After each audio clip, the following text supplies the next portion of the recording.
said his job was to stop the puck, but he said you guys did some really good coaching there to get the guys focused on what you had to do in that situation. Don't you tell him anything specific? Yeah, well, Scott Allen is the guy in charge of the penalty killing, and Dan Ellis came up with some big stops.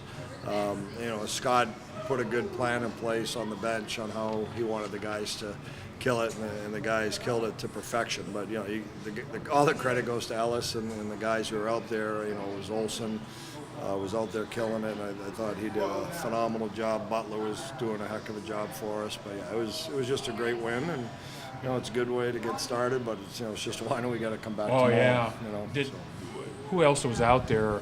I know it was Zanin and Butler. Yeah, Zan and Butler and Olsen. Were they there? Started it. Yeah, they were there, and Z, as usual, sacrifices his body. Olsen comes up with a big block. Butler's really smart and good stick position. So, though we held them off when they got it through, Ellis came up real big for us. Yeah. In that situation, when you try to crowd the passing lanes, I mean, when they got 3 more guys. You can't get running around. You got to stay tight together. That's what Scott was telling them, and then get in the shot lanes, get in the passing lanes. But I thought they did an outstanding job. In all your years of hockey, have you ever seen a 2 minutes, like that 2 minutes where it was 6-on-3? Yeah, last year. Yeah, you've been around enough, you've seen it. We've had it, yeah. But, I thought one penalty, I was questioning, but the other one we definitely deserved it. Most of the penalties we deserved, but that's the way it goes. Forecheck during that time was good? Yeah, everything, like I said, 5-on-5, we were real strong, and it was good. We've had a real good camp, and I thought some of the results showed tonight on what we worked on in training camp. But at the end of the day, the guys, they paid the price, and they played the right way.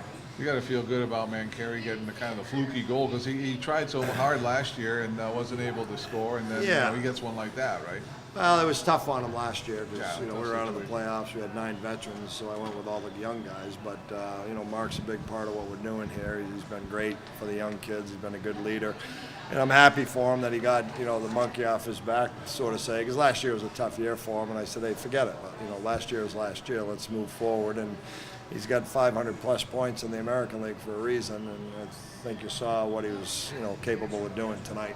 Yeah, I mean, he got us an assist too, and so, Well, he had an assist, and then he held on to the puck quite a bit down low. I mean, he's so patient with the puck. Our young guys can learn a lot from him.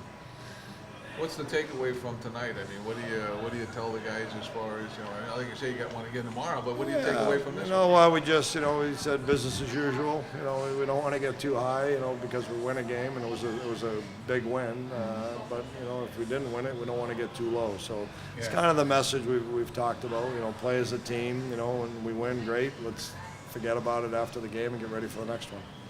You got to feel pretty good about the first period too. I mean, you didn't score, but I mean, it seemed like you guys dominated that first period. Yeah, I thought the first period was good. We were a little jittery in some areas, but the guys were moving their legs, and then we had stretches in the second period that were, real strong puck possession, which is what we want to do. But they get lost in the tunnel there at the beginning because they said, "Here, the rampage," and nobody showed up. Nobody came out. Yeah, delayed reaction. Thanks, Tom. Okay, guys. Thanks.